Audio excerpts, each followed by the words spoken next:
Selamat datang di Dapur Aurin, Fun Cooking, Fun Sharing. Kali ini Dapur Aurin mau membuat sambal tomat. Setuju nggak guys kalau sambal menjadi pelengkap hidangan yang sangat nikmat? Misalkan saja nih kita makan gorengan. Kayaknya gorengan biasa aja ya. Coba hidangkan dengan sambal tomat dan juga nasi hangat akan menjadi menu yang luar biasa walaupun sederhana. Proses pembuatannya, tonton videonya sampai selesai ya teman-teman. Ini adalah bahan-bahan yang saya gunakan dalam pembuatan sambal tomat. Namanya sambal, pasti bahan utamanya adalah cabai. Nah, ini cabai rawit yang saya gunakan, saya ambil 1 genggam saja. Kalau teman-teman mau lebih pedas, boleh ditambahkan 2 kali lipat atau 3 kali lipatnya. Juga saya tambahkan cabai merah, kira-kira sama dengan ukuran cabai rawitnya. Lalu saya tambahkan tomat. Nah, untuk tomat ini karena sambal tomat saya kasih banyak biar rasa tomatnya betul-betul kerasa. Lalu saya tambahkan bawang merah 2 butir dan juga bawang putih 2 butir. Untuk penyeimbang rasa saya tambahkan gula pasir agak banyak, lalu juga garam. Untuk detail resepnya teman-teman dapat screenshot video ini ya.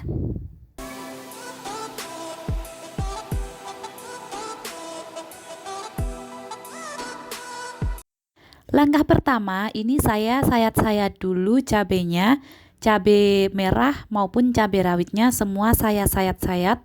Tidak harus sampai potong ya. Yang penting ada sayatan, minimal 1 aja, tapi kalau lebih banyak lebih bagus.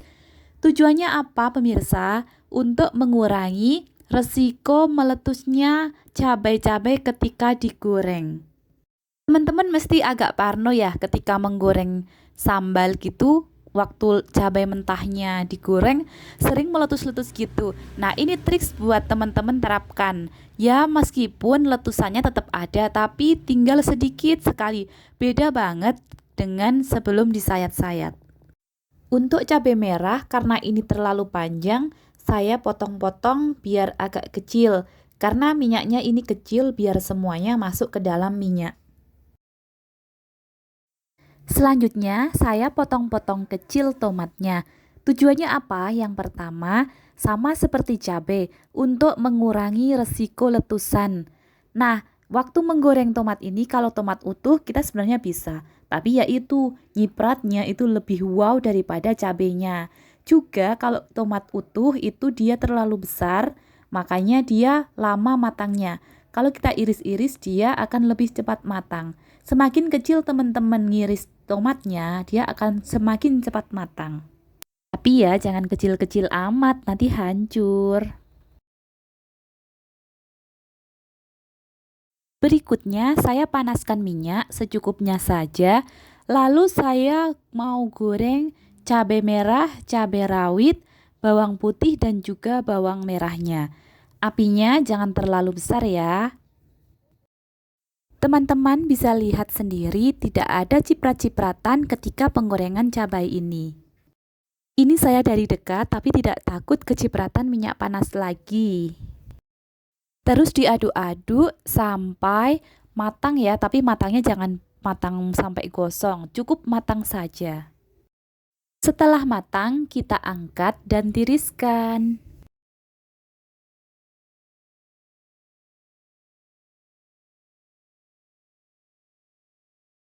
Eits, jangan matikan dulu kompornya. Kita mau goreng tomat pakai bekas minyak penggorengan tadi. Tomatnya kita masukkan semuanya, meskipun agak kurang minyaknya nggak masalah. Yang penting kita aduk-aduk terus, nanti tomatnya akan matang. Buat tahu tomatnya udah matang atau belum, kita cek pakai spatula, kita tusukkan aja. Kalau dia udah lunak, berarti dia sudah matang. Ini saya tusuk, dia belum lunak, jadi masih saya tambah lagi penggorengannya. Ketika kita goreng, dia akan mengeluarkan air, nggak apa-apa. Nanti kita juga akan gunakan air tersebut. Jadi ini bukan minyak yang ada di bawah ya teman-teman, ini adalah air dari sari tomatnya. Ini tomatnya sudah agak hancur. Dan kalau saya tusuk, dia sudah empuk sekali nih pemirsa. Ini artinya dia sudah matang. Dan kita angkat.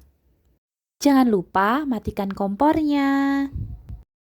Berikutnya, saya haluskan cabai dan bawang merah serta bawang putih yang tadi sudah kita goreng. Menurut cerita dari orang-orang, katanya kalau membuat sambal itu lebih baik kita menggunakan cobek dari tanah liat, bukan dari yang batu seperti ini. Karena entah benar atau tidak, atau hanya sugesti, dia akan memberikan sensasi yang lebih nikmat daripada menggunakan cobek terbuat dari batu. Lalu saya tambahkan gula dan garam. Setelah itu, saya masukkan tomat yang tadi sudah kita goreng juga. Pastikan tercampur rata dan jangan lupa koreksi rasanya. Sambal tomatnya sudah jadi dan siap disajikan. Ini bisa tahan sampai 2 hari ya teman-teman, karena teksturnya masih berair. Bagaimana jika kita buatnya banyak dan mau buat stok? Berikutnya akan kita goreng sambal ini menggunakan minyak yang tadi sisa kita gunakan untuk menggoreng di awal. Nggak usah kita tambah minyak, cukup kita gunakan sisa tadi. Kalau misal sedikit pun nggak masalah, nanti airnya akan menyusut dan sambalnya menjadi agak berwarna tua. Sambal yang sudah dimatangkan ini bisa tahan sampai 3-4 hari di ruangan. Kalau dimasukkan ke kulkas bisa tahan sampai seminggu. Nah teman-teman, kalau misalnya mau buat stok untuk jangka yang lebih lama lagi, caranya kasih dia di wadah kecil-kecil dan masukkan ke freezer. Kalau kita simpan di dalam freezer, ini bisa tahan sampai 3 bulan. Jadi kita keluarkan sesuai kebutuhan aja, karena udah di wadah yang kecil-kecil, jadi kita tinggal keluarkan satu, lainnya tetap aman di dalam freezer. Ini sudah matang ya, kita sajikan. Buat teman-teman Dapur Aurin yang belum subscribe channel ini, tolong subscribe-nya ya, dan bagikan video ini ke sosial media teman-teman. Selamat mencobanya di rumah dan menikmati bersama keluarga. Bye-bye.